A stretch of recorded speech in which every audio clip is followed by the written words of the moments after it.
Hey everybody, this is Bill Manning. This is Studio C41. I have Michael and Steven here for our first official episode. And this is going to be kind of interesting, so you guys that decided to listen to what we have to say about film photography, just bear with us while we try to figure out how this whole podcast thing works, because we don't know what we're doing, but we really like photography stuff, so we kind of want to talk about it with you guys. So I will go around the table. We will do introductions. So in no particular order, Michael, I have you on the show notes as first. So why don't you just tell us about you and how long you've been doing this quote-unquote photography stuff, and why do you shoot film, and why do you do it here? Because I'm old. No, I shoot film just because I like the aesthetics. It looks way better than anything digital really puts out, I think. So, 20 years now. Why are you looking at me? I wasn't there when you started. You were there when I started. Well, I think you were there when I started. I honestly, I have no concept of time anymore. Really? What time is it? I don't know. I don't know either. I'm not looking at the clock. So, but Bastard. I told him before we started this recording, don't slam the table, and the first thing he does within 3 minutes. At least I got how long I've been doing this before I started to slam the table again. So. No, I mean, I've been doing this long enough now. With the film lab, it just makes it easier for me to not be broke. So you just take all of our money. I just take all of your money so I can process my own stuff and do podcasts and apparently do podcasts at this point, which is, I guess, kind of cool. Which was like the end goal that you didn't know was back when I started in the 90s. Yeah, yes, exactly. Yes. You know what? I'm going to do a podcast one day. So. I mean, really, I think that's what we were all doing with that Fisher-Price cassette tape recorder. You know? Right, yeah. With a little mic on it. Yeah, exactly. So that's cool. That was practically made out of Bakelite. Ooh, Bakelite. That's some good stuff. They should make more stuff out of that. Doesn't it give you cancer? So. All right, fair enough. Everything else does. I mean, sugar gives you cancer. Sure. Yeah. Coffee, I'm sure, at some point gives us cancer. Eating too many apples will give you cancer. I remember that one because I remember my mom calling me saying, "Don't eat too many apples." Diet Pepsi. Dude, peanuts are a carcinogen. Right. Yeah. So we're all gonna die. It's fine. Pretty much. Yeah. Well, one thing's for certain: we'll all eventually die, unless if like Elon Musk comes up with some. I was gonna say at some point somebody's gonna be like, "Here, you want to live forever? Take this pill." And then you're just going to have instead of having a bunch of people whining about, I don't want to die. Now you're going to be like, son of a bitch. Now I got to pay off all my student loans. That was my way out. Cool. All right. Well, we'll move on over soon. We'll get into the Dunwoody photo history side of it here in a little bit. Really short. So, I mean, we can elaborate if you want. Like, you give an abridged history of Dunwoody, like the actual city, if you want. Like, it's misspelled. Like, there you go. I mean, if you know anything about, pioneers. I was one. Really? Yeah. Went across the, country on the Oregon Trail. But did you die of dysentery? And that's how you ended up here. Oh, no, it was typhoid. No, it was definitely dysentery. Was there dysentery? Oh, dysentery was the big thing that got you on the Oregon Trail. Yeah. I was so bad at that game. All right. Was there anyone who was really good at the Oregon Trail game? It was pretty much. Part. Well, yeah. I mean, I was good at the starting out point. Buying the goods. Exactly. Leaving St. Louis and then everybody dies. All right. So yeah, Steven, back on topic because this is kind of how I think the whole night's gonna go. So, Steven, tell me about yourself, man, and how long you've been in photography and what you're currently doing with your photography. I'm just, for starters, mostly impressed by your radio voice. I didn't know, like, you just broke that out as soon as we started recording. Like, Bill was just, like, on with the... He's normally got a really high voice. Hi, guys. How's it going? Yeah, I don't know who I'm talking to at this point. If you've ever hung out with me, stupid, sarcastic banter is kind of my wheelhouse. So this could go on way too long. But anyway, yeah, photography and stuff for anybody who's still listening. The long or the short story. So short? Crap. Man, I feel like, seriously, I've been doing photography for about 2003 was when I really got into it, like, after I got out of high school, and had no idea what I want. I know, I'm the youngest one in here, but still. Not by much. Yeah. Yeah, I had really no idea what I wanted to do with my life, other than, like, I knew I didn't want to take more math and science classes. I had really supportive parents who were... cool with me just getting a part-time job or something and figuring out what I wanted to do, and I just so happened to like really love taking pictures, grew up with it. Like my mom, grandmother were those people who we'd stop on like a family road trip and they'd take pictures of us at Wendy's. You know, there was always a camera everywhere. So it just kind of like had that bred into me, and then yeah, just really wanted to start learning and got an A1 off of eBay, and I actually got a job at Wolf Camera at a photo lab at that fall after graduating high school, and just fell in love with the whole process of it, from being able to shoot, develop, print my own film, and got the bug, and did that for a couple years, and then decided to go to school for photography, and still kept working at Wolf for about 9 years while I was in school and afterwards, and yeah, I've just kind of like never stopped. I was able to quit my day job working at Wolf, and about almost 5 years ago now. Yep. It was 5 years ago. Right before the implosion. Yeah. During. Yeah, exactly. Michael was there too. That's how I know this guy. But and Bill's also motioning for you to be closer to the microphone. And I don't think Michael really wants to. He just wants to be kind of the creepy voice in the background. Well, at that point, it wasn't really my turn. But anyway, yeah, geez, I've been doing photography full time now, about 5 years. So sweet. So why do you still shoot film? Oh, geez. I mean, well, film was how I got into shooting it, photography, and I always loved the tangible aspects, like the process of it. Like I went to chose the college I did because they had full color darkroom, and it was like really still big emphasis on film. And I always wanted to learn that. And I think anybody who like does darkroom printing, at some point you will never be able to get that out of your system. It's it's magic. So I've always loved that tangible aspect of stuff. I mean, I'm 32, but in a lot of ways I'm an old man. Probably because I watched a lot of VH1 as a kid. VH1. Yeah, VH1 will age you, for sure. But I don't know. I just love the working with my hands and the physical aspect of stuff. Yeah. And the fact that it's actually... so I would always shoot it for personal work and stuff in school, and then started shooting weddings, and it didn't connect that I could shoot film for weddings. It was always like, oh, you've got to get a DSLR, you've got to use this stuff for it. And then when I quit doing my day job at Wolf, it was actually my wife Amanda who's kind of really encouraged me to do film for client work. She's like, you love it so much, why aren't you shooting film with your weddings and portraits? And I was like, I have no idea why I'm not shooting film. And it has changed everything for me as far as just like being able to really love the work I'm making. Made me a better shooter in general, even shooting digital stuff too. So I guess I've never really stopped shooting film. I kind of went through that period of not shooting very much film. Yeah. And now it's just, I love every part of it. I mean, the look, the aesthetic, but for me, it's really that tangible physical aspect of it. I mean, I could like wax poetic about it all night, but I think there's something, like I never cared about science in high school, but now like the science aspects of it, like how the chemical interactions happen, how light moves and is captured by like the grains of silver on there. Yeah. Like all that stuff, just like I love it.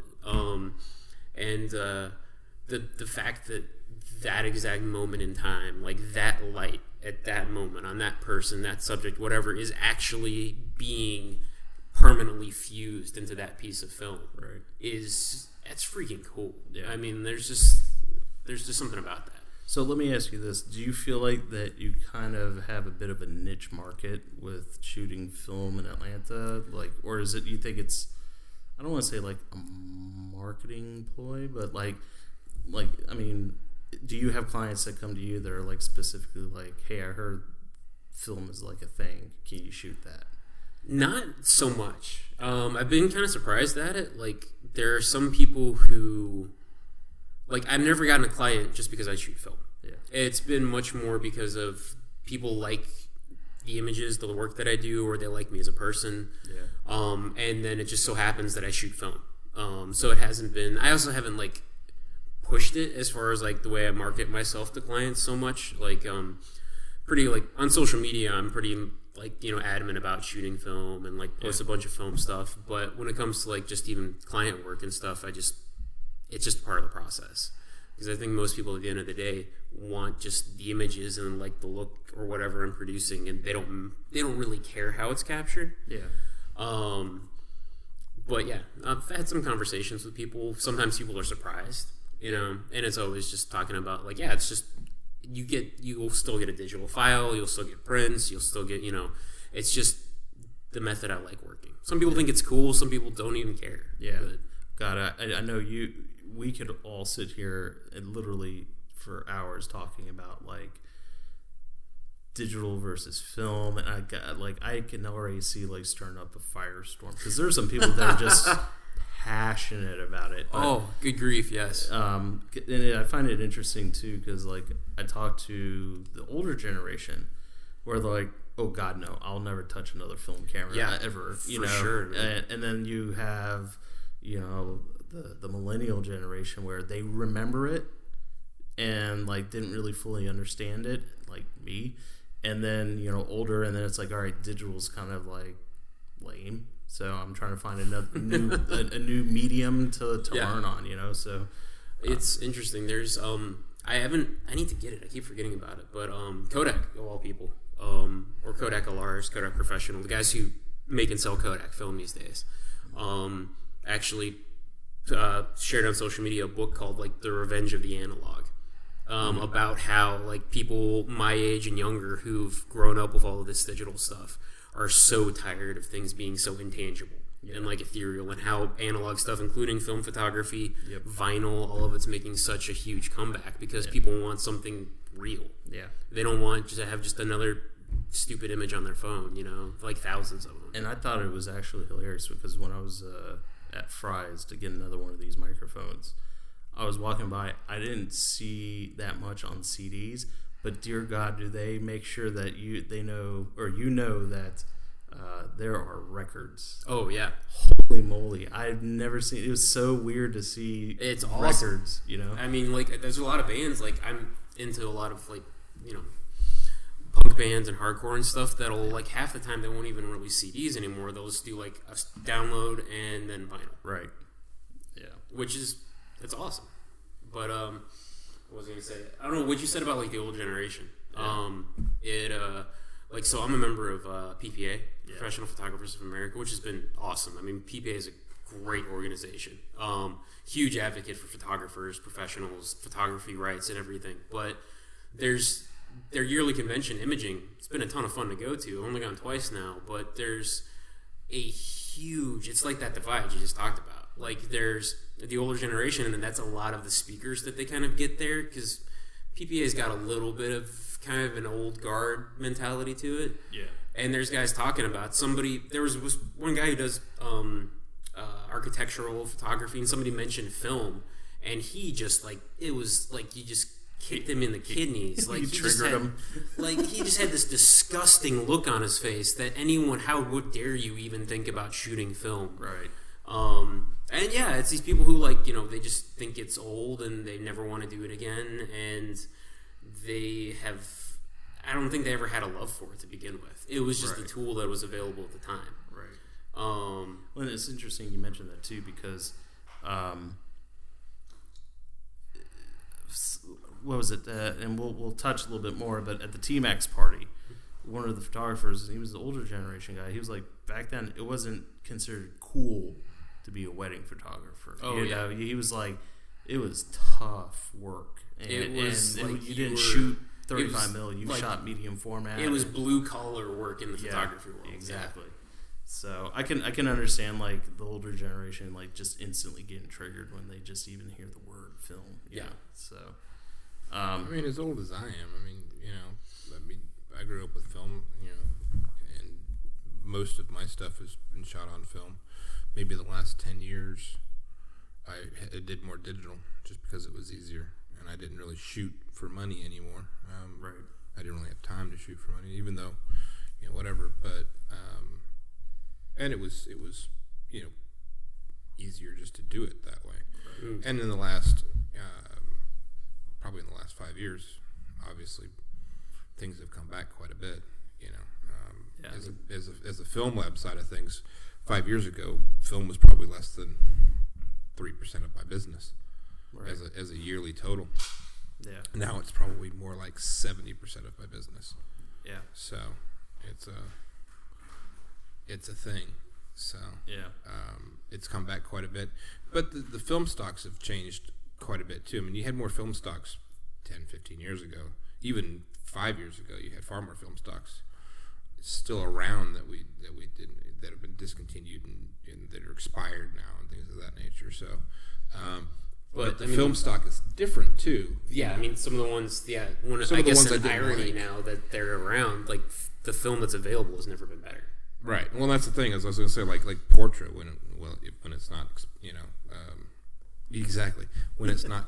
Most of it's on the new generation. Mm-hmm. Obviously, 800 still isn't, and it's not my favorite of the portrait series. But I've started to appreciate 800 a little lot more. But I mean, it doesn't have the same. You have to nail 800. You do, yeah. It's like 400, and basically stuff is based off of their motion picture film. Right, it's Vision 3. Yeah, it's got like exposure latitude, like crazy. 6 stops. I mean, it's so forgiving on underexposure. I mean, it's amazing when I go and I sit down at the Frontier and I start scanning, Portra 400 or Portra 160 even, and somebody's just blown it. I mean, it's just, you look at the sky and it's just white, and I start fiddling, and I even just add a couple of buttons of density when we're scanning it, and all that whiteness just turns blue. It's like you almost can't lose the highlight detail, and it's just amazing. And you can't. That's part of the reason why I started going back and playing with film and digging out all my stuff, and then instead of throwing all of the film cameras that the customers donated, into a box for like grab bag for students, I started like kind of keeping them. But you got a whole case of them over here. Dude, I still want to like mess with some of those half frame cameras. Yeah, fun. Yeah. You got a pretty badass Pentax in there. Which Pentax is that? Which one? ES? The one down at the bottom. Yeah, I don't think I've ever even seen an ES. I've got a bunch of different Yashicas in there, some Rolly 35s. I've got what I've never seen before was a waist level viewfinding Pentax. What is it? An Asahi Flex. What was it, 35 millimeter? Yeah. Well, I know like some of the that was a big thing for like even like some of the older Nikons. You could do waist level finders on 35 millimeters. I've never. I mean, in all my years, I've never really seen a waist level 35 millimeter. Yeah, it's always been medium format. Dude, they had like some of like the F2 and stuff like that. They had like chimney finders that were waist level, like the long, tall like viewfinders for them and everything. I've seen stuff like it was still eye level, but it came off like really high and then came in like this. Yeah. But yeah, I'd never seen one that just straight up. Yeah, it's tiny little viewfinder. But I keep collecting these things, and people look at my cases and they want to, instead of chunking them, to the Goodwill or whatever, they donate them, and I clean them and I put them on display, and occasionally run a roll of film or two through them occasionally, but it's few and far between. I had to what about that Canon that guy brought in? What was that again? I can't remember. The EOS 1V? Yeah. He has that now. You have it now? Oh yeah, that's my main 35 millimeter camera now. I shoot that thing like for portraits, weddings all the time. You could kill like a whole roll in like 3 seconds. Yeah, it's something ridiculous. Like it shoots almost 10 frames per second or something like that. Yeah. I mean, it's the same thing like with an old Nikon it's F5. the most beautiful camera. That was like when I first started like getting serious in it. That was my dream camera. Yeah. And like in the early 2000s, like that was like the EOS camera that everybody like someday I'll be able to spend the $2,000 to get this thing. When that camera came in and I was looking at it, I was like, I don't even think it's been used. I mean, like it looks brand so new. pretty. Yeah. I mean, that's that I was talking to guys from Canon at Imaging, and they still service that camera. That's the only film camera that they still like service, do parts and everything for. Like they were still selling it new a couple years ago. Yeah. Well, Nikon still has the F6. Yeah, I think. and they've got an FM10 still, I think, too. Really? Yeah, which is They like had it. I don't know if did they kill the FM3As? yeah, I think so. Because Okay. the FM10 was the only manual camera they made, and it's like it's a cheap knockoff of the Fs. Yeah. Well, they had so for a while there, they had the FM10, which is a Yeah, it's like a plastic it's a body. student Yeah, camera. exactly. You know, it was something that we sold for entry level students. Right. And then you had the F6 was the other film camera, but they introduced that FM3A. Well, like in the 2000s? Middle of the 2000s. Really? Yeah. I don't remember seeing that. I don't remember exactly. I have to go back and look to see when it came out, but It's like an old school F. it's a reproduction F camera. Yeah. Oh, So they were selling it new. I don't know that they still when they discontinued it. I think they do still, So. but I mean, shoot, I was got a catalog from B&H the other day, and that was always the thing back in the day to look through it, all the film stocks, all the film cameras, and then like everything had dwindled, and there was like maybe one little like corner of a page that was like the film section. They had on the front page of it a thing about like film in the age of digital. Like they had a Leica M7 and a Rolla Tri-X on it, and you flip there, and then they're listing all the new film cameras that they're selling, and all the different film stocks, and there's multiple pages of darkroom stuff in there again. So That's awesome. it was really cool. But I don't know, to kind of come back around to your original question for me, like why I started shooting film again.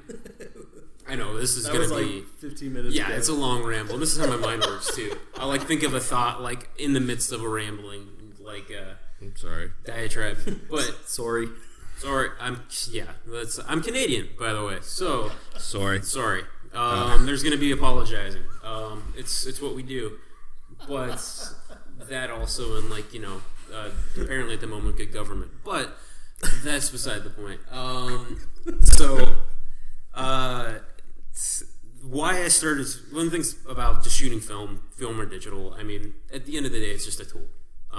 It's just a method of capture. It's like going from William Fox Talbot and these guys in the late 1800s when Eastman was bringing out the Kodak camera, like, complaining and moaning about how that was going to ruin photography because it would be accessible to everybody. Anything that just kind of like it basically democratizes the art form, spreads it out. More pictures being taken is ultimately a good thing. Right. Whether it's on a digital camera, a phone, or on film, I mean, being able to like actually spread out and having a camera to document life, I think it's something wonderful and beautiful. Yeah. But at the same time, like shooting film has made me, I don't know, it's made me shoot even digital stuff. Like it's just changed the way I photograph. And like doing that for work, for weddings, man, I think everybody when they first start shooting weddings comes home with like 10,000 digital images. You just overshot so much. Yeah. And I would still do that until I started shooting film, and then I was shooting stuff at weddings. I would shoot the exact same image on film and digital every time to make sure I'd like nail it, and still come home with way too many pictures.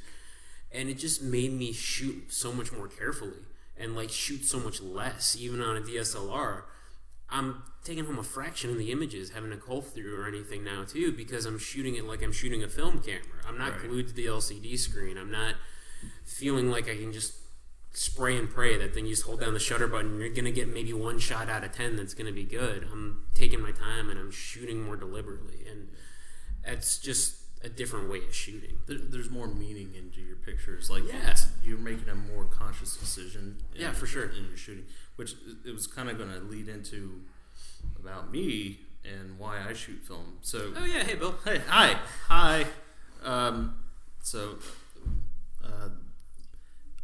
I don't shoot photography as my primary job. I work in IT security. And then photography was kind of a thing when it was introduced to me. I was a digital shooter first. And I got my first. It was a Nikon D90 going on a trip to Europe, and what are you guys doing over there? Sorry, he pulled up a thing about that FM3A. Well, go ahead and chime in on it. You don't have to be like all super secretive in about 2000, it. Okay, so that's why I kind of don't remember it. Because so it was reintroduced in January of 2001. What was that? Because I didn't hear you because you're not talking into the mic. So this doesn't happen if you're not talking into the mic. So I was curious because it was bugging me. The FM3As were introduced in January 2001 and ran production through June of 2006. Okay. So they're only 10 years out of date at this point. Yeah. So, and they based it all. I was just reading the history of it, and basically they based it all off of the ones from the 70s and the 80s. Yeah, so, that were like built like tanks and incredibly. And they were the ones that I remember holding were all, solid metal. They weren't plastic based. So, and then unfortunately, I in searching for it, I realized that they've just come out with a digital knockoff, a little plastic thing that looks like an F series digital camera. I was very sad. Well, they had their DF, which was kind of a cool concept, but I don't remember anything like if it even sold well. I have no idea. Yeah, it was more of a novelty. I mean, I wish it wouldn't have been more of a novelty. I like the fact that did Leica come out, or they think they were talking about bringing in a DSLR without a screen. They did. Yeah. They did. I can't remember which one it was, but I remember seeing an article on Betapixel where they did that, and it was kind of mixed reviews. Yeah, but I mean, I'm all for it. I think that's honestly what I think is the biggest drawback of digital photography is an LCD screen. Yeah, it's not knowing is, I guess, kind of more the fun part now, because we do have that capability of the instant gratification. But like you were touching on this earlier, because when I did the photographer studio, and I did a class on film photography, like right as I was getting into film about 2 years ago, and so I did this class because I just wanted to understand the craft, and so hopefully I can get John Mason in here because he's a super cool guy, and we did the class, him and Taylor Bareford, and we went through the process. We went in the dark room. We did some shots before going in the dark room, and then taught us how to unravel the film and everything and process it. And getting that first roll, I was like, "Holy cow! Yeah, this is freaking cool." Because you're saying earlier, you get into the dark room and then you understand and you develop it and you're creating something. It's just like, there's much more passion at that point for the craft. It's magic at that point. It really is. It is. So, so you are absolutely right when you say once you get into the dark room, you're like totally hooked. Oh yeah. Because that's how it was for me, and pretty much the only reason why I kind of get the film processed here with Michael is just time purposes. I mean, there's nothing wrong with, I got the home kits. I developed my own C41 at home and. Doing color film at home still terrifies me. But. It terrifies you.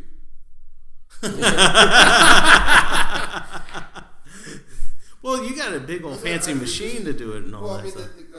So doing color is much easier when I can run a control strip and it's doing through a roller process, or even like some labs that use dip and dunk and things of that nature. It's very controlled. The temperatures are very good, but we don't see E6 all that often, so I can't justify having a giant E6 machine. So we still run that through a semi-hand process, and every single time I open it up, I'm like, okay, all right, there's images, yay!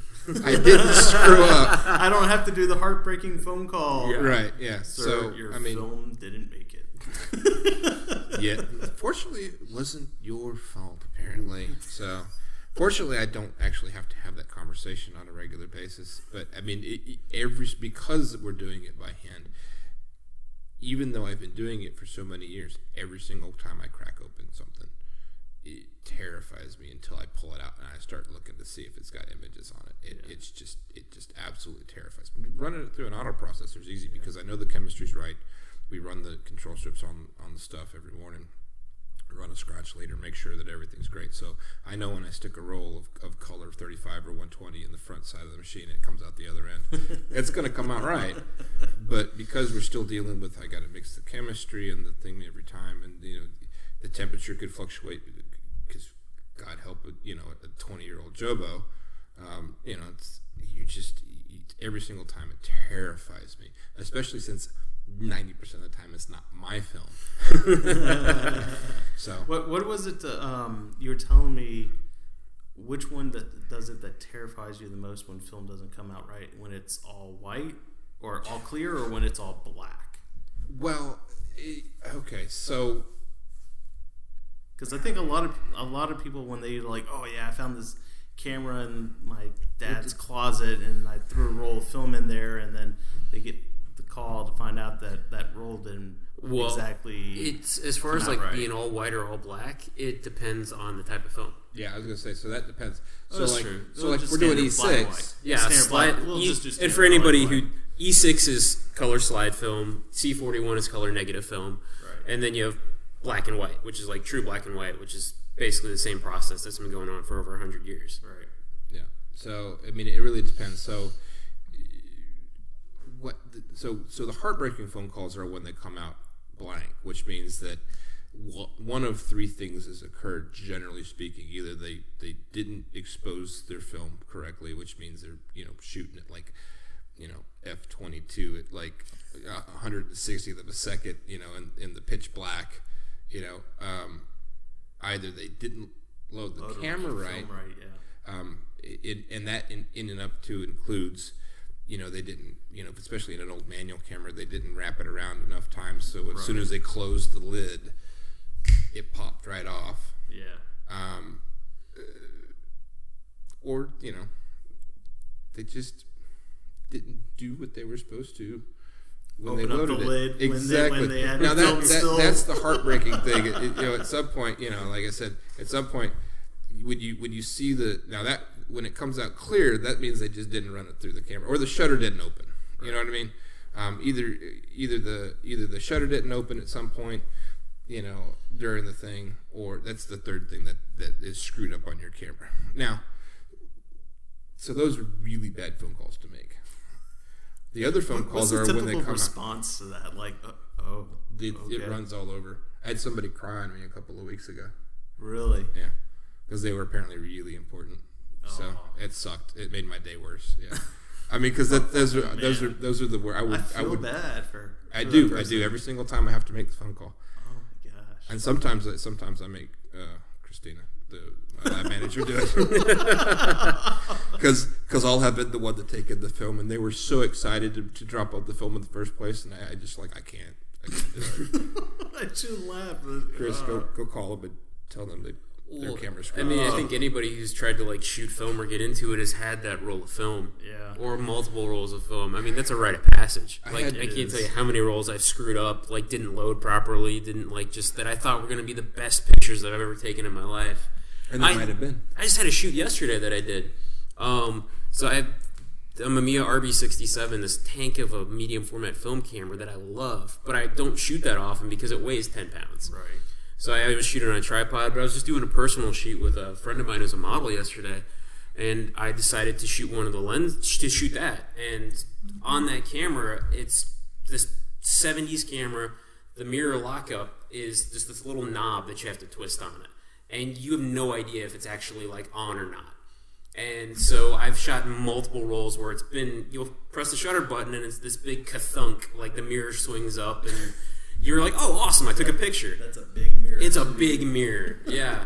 And so I'm like, awesome, and it'll let you advance to the next frame, but then the shutter doesn't actually fire because it's in the lens and it doesn't tell you. You've got no warning. It's all mechanical. Right. So I found out a new way to screw that up yesterday. It was stuck in between mirror lockup and not. So whenever I would hit the shutter button, the shutter would just stay open. The shutter would never close. So I'd advance the film. I looked at the negatives, and there's streaks of light moving across. I was even shooting Polaroids. I didn't pull until the shoot was over, and you just see this streak of light from me even pulling the Polaroid out of the film back. And so luckily I didn't shoot that one lens that much, but. So all that long rambling thing to say was like, you just screw up. It's a trial and error process. Even when after that, it's when going they to come out happen. black, when they come out black or some version thereof, it generally means that somebody has opened the camera at some point during the film being in it. Open it up. Go, oh crap! Maybe I didn't expose it all the way. Yeah. So when you open up the back of a camera and you go, oh crap, and shut it. Typically speaking, you've lost probably 4 or 5 frames. Yeah. Because it's right there at the surface and then it goes around the corner. And then you have some form of light damage around the edges and the top or the bottom of the frame, generally speaking, unless you like open it up and you're like, oh, what's that? That's film. I should probably cut this now. All right. Or what you've got is, and some of the stuff that I've seen here recently is the older cameras that you get off of eBay, or used sometimes out of thrift stores, where the light seals aren't necessarily as good as they should be. Or they shot it out of a Holga. Well, a Holga's a whole other thing, and I don't. The Holga's good for what it is, but dude, any camera that you almost have to, when you buy it brand new, and you have to duct tape it to where it's part of the appeal. It's man. part of the aesthetic. Yeah, I know. Yeah. I've been told that often. It still doesn't work with me. The only thing that I could say that really good about a Holga is that it's a decent, like, cheap way to get into medium format. I mean, that was like photo too. That was the first thing we had to do. I had to explain to somebody a couple of weeks ago that you didn't actually have to try to rewind the film back when you're done with it, because it just goes on to the next. Because it just goes on to the next thing. Right. So, but yeah, that was a foreign concept to some people. Yeah, so. doing my undergrad, it was like $20-$30 for a Holga. So that was like a cheap medium that's format. what I'm saying. That's the only thing that I have good to say about it, because, like I said, and the fact that it's, I spent 15 years, when people had light damage, they would get all upset, and it was a horrible thing. And now it's like, oh, it's really cool. It's so analog. It's so it's a filter. It's so counterintuitive to like the perfect digital thing that we have that will always produce like a crisp, clear, or like never have anything like that image, or like filters on Instagram try to emulate edge of a frame that's like burnt from light. Right. So there's a really good video, and I want to give a quick little shout out to Ted Forbes, the Art of Photography, which is he does he does YouTube really cool stuff. Yeah, I really dig his because he really dives into the art of photography, where he did this one video of getting into medium format, because I remember when I was getting into it, I was like, oh my gosh, I want a Hasselblad, and then you have that crushing realization that Hasselblads are still expensive. Yeah. It's like $1,000 for a 501 CM. Oh man, how am I going to swing that one? But he did an awesome video on it, where he was like, this is the way that you can get into medium format really cheap. And he talked about the Holga going, just getting started on it. By any means, don't shoot anything important out of it, because it was like you only had one aperture, one shutter speed, and I think it was like 1/60th of a second was the newer ones like have 2 aperture settings on it. So, but yeah. So I think that's pretty cool. I mean, and most of the time, like the film back will pop open. You have to tape it shut, because the little like cheap little like metal brackets on it just like bend and fall off immediately. But there was actually a guy. I loved the project. I only shot one project on my Holga. It's been sitting on a shelf ever since. But like we had to shoot a project in school, and I loved the work I got out of it, because I did long exposures at night. That plastic lens does some weird, cool stuff with lens flare and light, and it's just weird and ethereal. But I saw one guy who did an entire body of work shooting multiple Holgas. He like knew each Holga. He had like 10 different Holgas he shot, and he knew each one's idiosyncrasies, and like was so familiar with these cameras that he knew, oh, I want to get this particular look. Like this portrait, this one's going to have a really weird background blur to it that I want for this particular situation. I'm going to shoot on Holga number 9. And it was just cool that he had that was his means That was the tool that spoke to him. Who was this guy? I need to look it up because it was over 10 years ago that I actually I think it was over 10 years ago. Yeah, that I actually went to a show, and it was amazing. He did a whole thing about like his body of work was about the kind of fading lifestyle of like truck farmers in the South. Like people who would actually like, basically were subsistence farmers basically, and then would sell produce like out of the bed of a truck, like in the deep South. And it was this beautiful, all black and white, all fiber prints. But he just would know his tool so well, which I think is really cool to like. Yeah, it's a cheap toy camera, but it spoke to him and it worked for him, and he just got to know it instead of like expecting something else to like. Oh, I'm not, I guess that also is like just learning your craft of whatever you're doing and like whatever tool you're using and just knowing it. And so I'll see if I can like bug me about it. I'll see if I can like actually find that guy. Yeah, his we'll information track because it down. it's a beautiful series of work. Yeah, cool. But yeah, we never finished your introduction. No, it's cool. So backtracking here. So I shot on a D90 when I went. I'm getting a thumbs up over here. Hey, Danielle.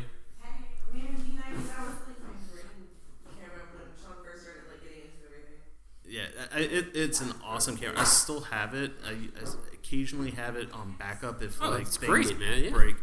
But I got that when we were going on our honeymoon trip to Europe, and that's when I caught the bug. And from that point on, I was like, oh my gosh, I want to shoot photography. I want to make it like a secondary income, I guess. And then it just kept growing and growing. It was like this little monster inside. It was like I got to have the next, drooling over 70 to 200 for a year. That's how it starts, man. 200 years.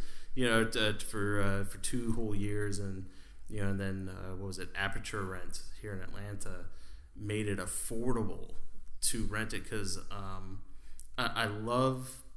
I think it was PPR, and then there's another company where you could rent it, but you had to put a deposit down, and it was like so expensive. And I get it. There's a lot of risk with it, but it was like you couldn't even imagine to rent it. And then you had lensrental.com and borrow lenses, but it was like for Atlanta people, that was like, you get $25 to ship it and all that stuff, and you get the whole shipping aspect sucked.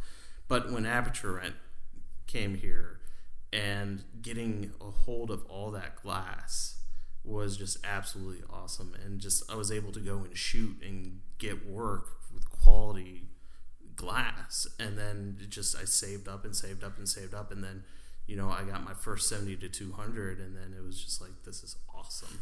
And then I just kept getting more gas. So gear acquisition syndrome for those that don't understand. So but so no, film, I got into it 2 years ago. I had a family friend, his name was Lauren Fleck. He passed away, and he knew I was into photography and stuff, and he left me 2 old cameras that I remember seeing on the shelf when I was much younger, and it was a Kodak Retina 2A and a Yashica 635 TLR, and they were beat up, well, not beat up as in the sense of physical damage, but they've just been sitting on the shelf literally for like 50 years. And so I took it over to Peachtree Camera and Tim McEver, and I told him, I was like, hey man, look, this camera's been on the shelf. I'm sure repairing it is going to be worth more than what they're actually worth, and I'm totally cool with that. And he was like, yeah, absolutely, man. And so I got the first roll of 120 running through that Yashica, and it was E6, and I had no clue what film. I came to Dunwoody Photo, and I was like, I want to get some film, and you're like, here you go. So I went and shot it, and I metered with my digital camera, and then that's how I kind of guessed the correct exposure. Well, it wasn't so much guessing. I was kind of told what the exposure was, know. and then it was Provia 100, and it was a picture of me standing in front of this open field in the tree, kind of like right in front of me and everything. And then when Michael scanned it in and everything, I was like, oh my gosh, the quality. And it was like, even then it was like I was expecting, that 1950s look where, the edges were really, really soft and everything. Yeah, and the everything. color's going to be washed out. Exactly. And And I got it and I was like, holy crap, this thing is sharp. And I was like, you would have a hard time telling that this was not digital, and that's when I became hooked. And then it was just, I ended up getting more and more into it, and then, I started having the realization of, metering outside of the camera kind of sucked. so that's when I went into the Mamiya AFD too, and had the autofocus with that as well. So, because my eyes are not that good. So I definitely can't manual focus all that well. So, but that's how I kind of got into film, and so I still do shoots.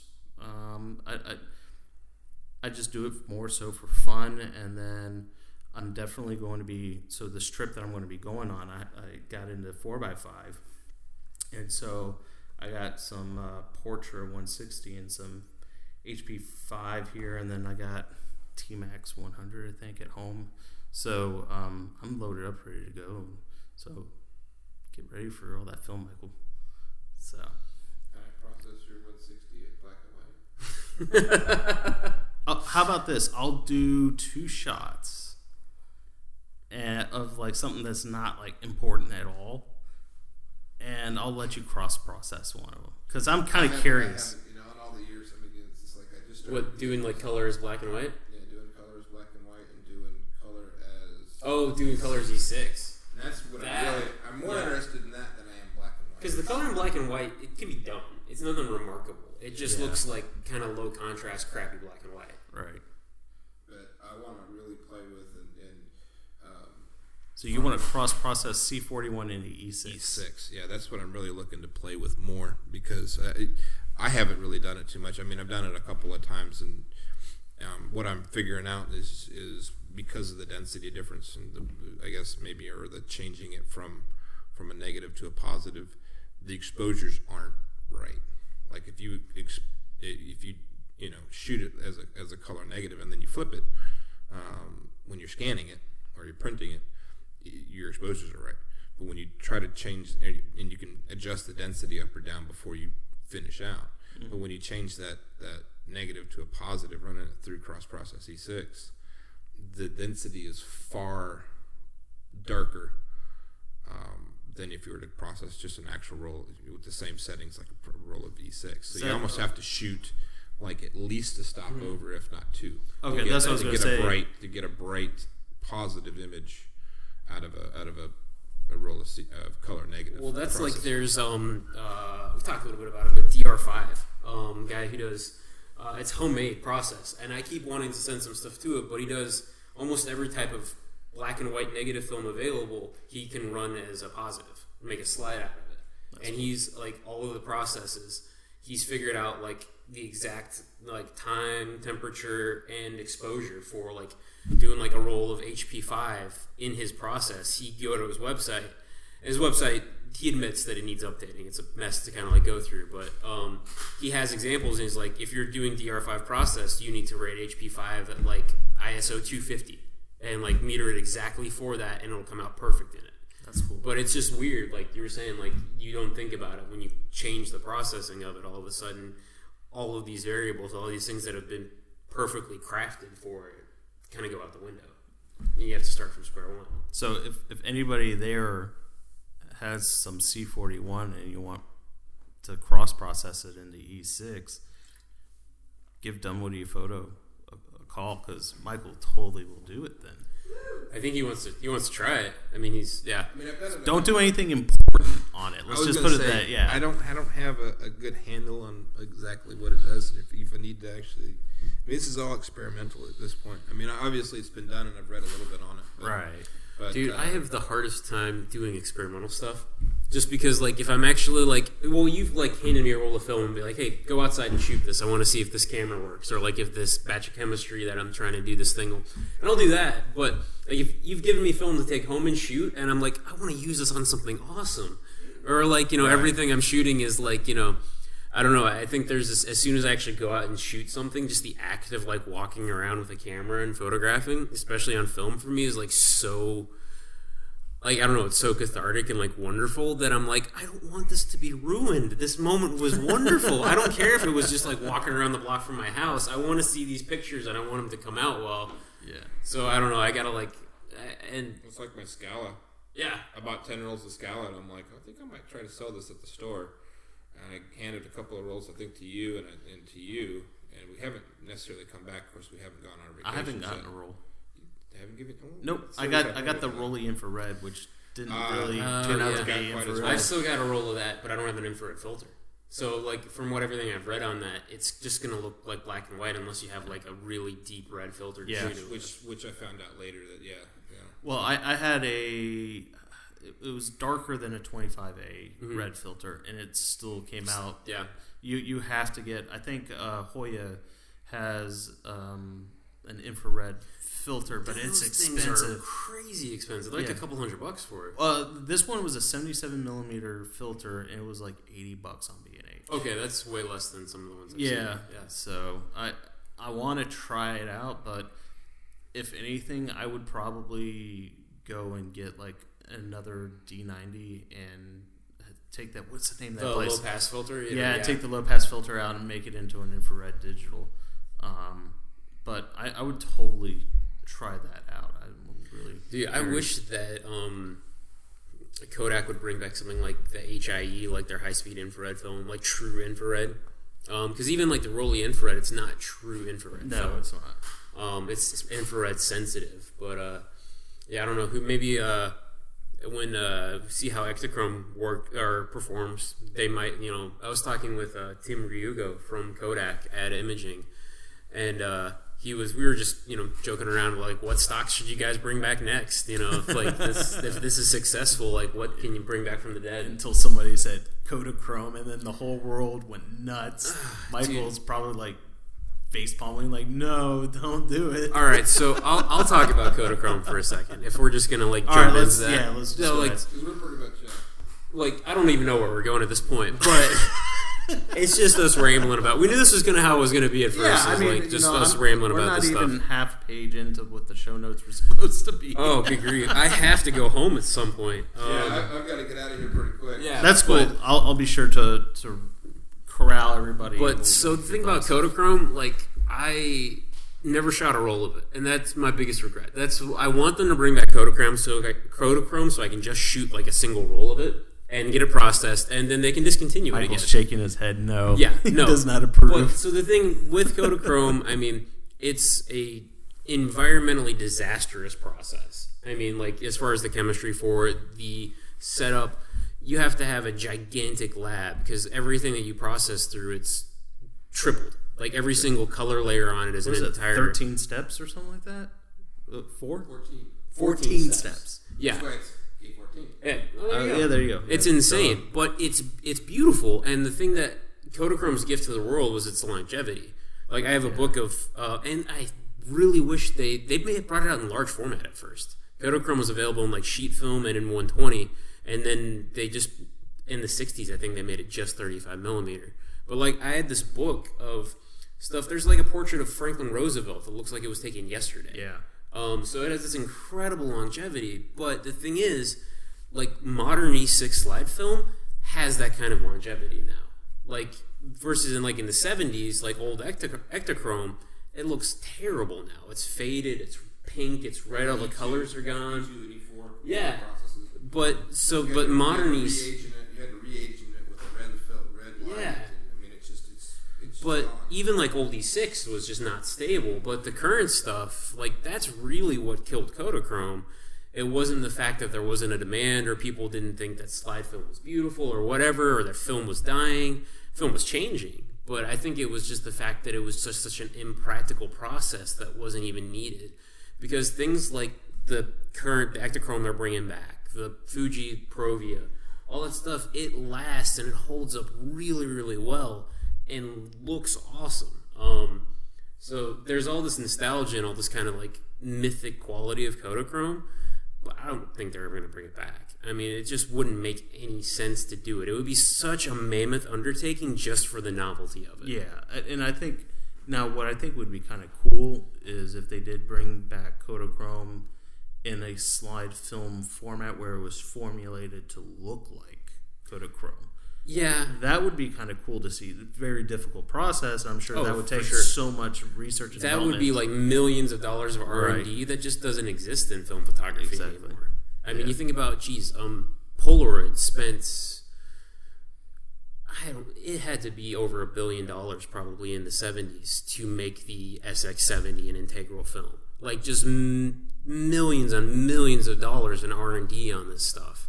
Yeah. And like just current companies can't do that. Yeah.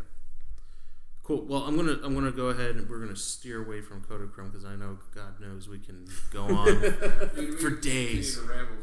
For days. Yeah, exactly. Yeah. So, and I'm sure that Steve's wife would like to see him at some point. So I think so. I mean, maybe. I hope so. The cats, anyway. Yeah, I mean, singular. But I mean, he'll be happy to see me at some point. And then he'll be gone again in like 2 minutes. You know, it's like, because he's a cat. Oh, it's a human. Hi, human. Okay, bye, human. Yeah, exactly. Like my dog, I get home, my dog's like, hey! Oh, yeah, you don't know your food. All right, I see you later. All right, so we're going to dive into the show format. So, Wait, this is a show?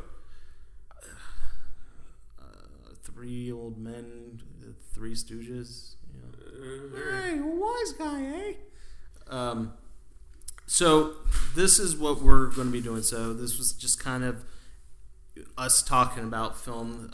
There will be more structure than us talking about this. So essentially what the format of the show is going to be like, we are going to try to release a new episode twice a month.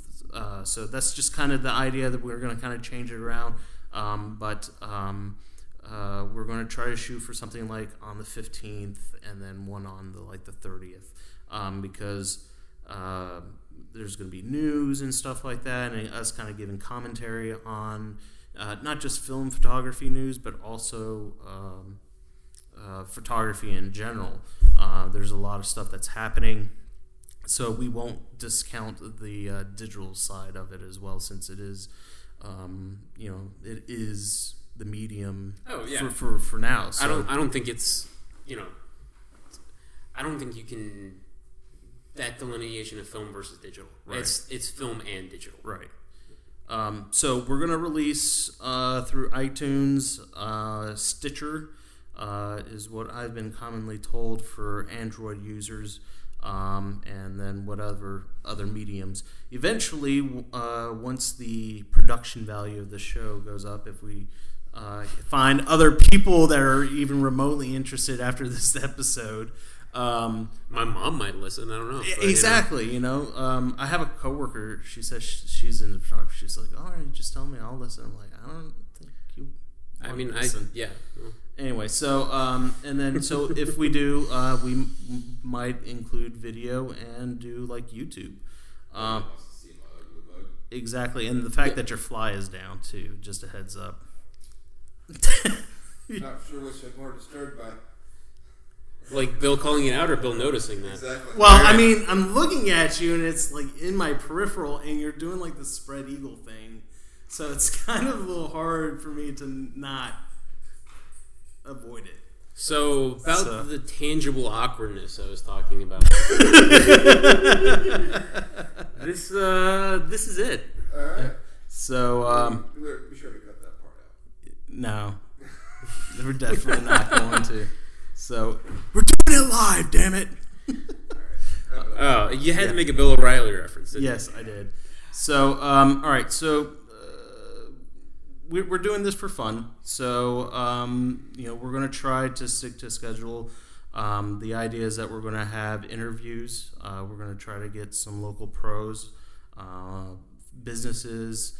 KEH is always doing buying events and stuff like that. So I think it'd be kind of cool to kind of get those businesses around the Atlanta area. Oh, yeah. Just to talk even about like you said, like Tim McEvert. Tim's a great guy at Peachtree. And I mean, he's seen the industry and photography change so much, you know. So Tim's got stories. Oh, yeah, absolutely. So there's the Facebook group, the Atlanta Film Photographers. So if you're not a member of it, definitely join up. We got a really good community of people there that share their work. We have really great conversations about film and their work and everything. So it'd be really cool if you guys want to join up on that.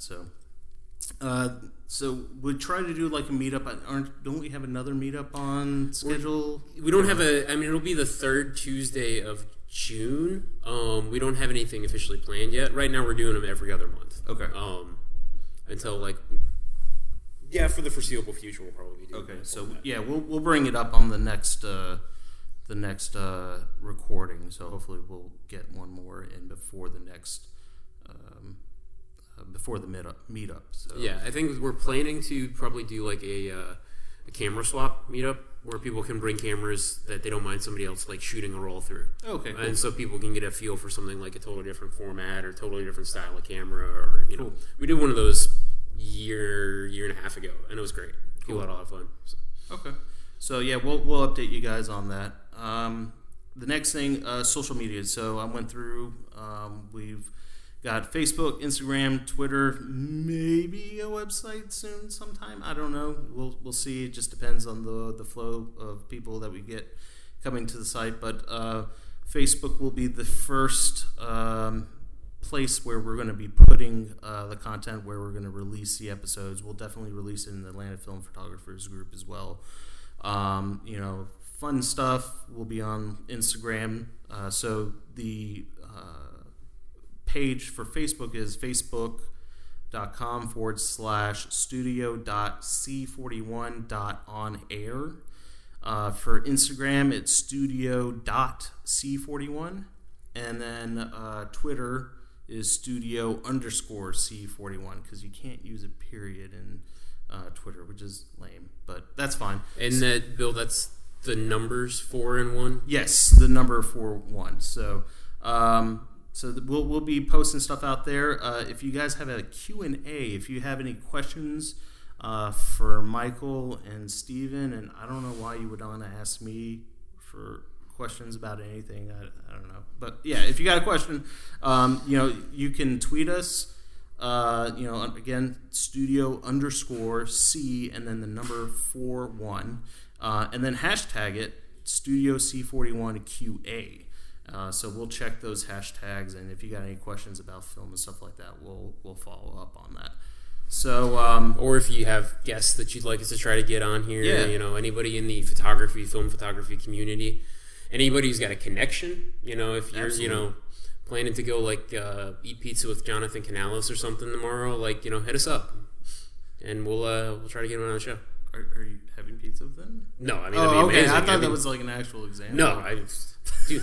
If I were gonna fly to Hawaii and hang out with him, that'd be great. But All right, fair enough. Yeah, I'm going to Canada instead. Sorry, I'm not. So, we're gonna kind of wrap up here, guys. So we're just over an hour on this, but so upcoming events, we'll give you guys an update as far as the meetup, and we'll do that swap probably. Was the third Tuesday of June? Third Tuesday of June. Yeah. So we'll kind of give you guys a heads up on that. So there will not be a May 30th podcast because we are going on trips. So I'm going to be going up in Yellowstone, Grand Tetons, and I think we're wrapping up with the Great Sand Dunes in Colorado. So I won't be back until early mid-June. So we won't have that May 30th through 31st podcast, unfortunately. So we'll kind of have a 1 month gap. But we'll try to get one the weekend, or get one out to you guys the weekend after June the 15th. So, and I think, where are you heading out, Steven? I am heading to Calgary and Banff in Alberta in Canada. So Banff National Park, Calgary. I'm originally from there. I've got family. It's going to become a yearly trip for me and my wife heading up there. So you did a what was a bridal shoot up there, right? I did, yeah, last summer when we were there in August. So I got together a styled shoot out at Moraine Lake, which is just this ridiculous, like, it's that glacial fed blue water, like, just the most insane, amazing scenery I've ever seen. Yeah. So cool. Yeah. And where are you headed, Michael? Somewhere in Montana. Somewhere in Montana? Yeah, I think it's Whitefish. Whitefish is what it's called. So I'm tagging along on a trip with my brother-in-law and sister. So sweet. You gonna bring your camera, maybe? Probably. Sweet. I hope so. If I don't forget it. we'll make sure to remind you. I'll send you a text. Or something. I'm leaving in. If this is we're recording this on the 4th. Yeah. So, geez, like in less than 2 weeks. And I need to stock up on some more film. But yeah. So that's gonna wrap it up. And thanks again, guys, for sticking along and wasting an hour of your time listening to us go on about film. But we're going to go ahead and wrap it up. And thanks again, and we'll update you guys when the next one comes out. All right. Talk to you later.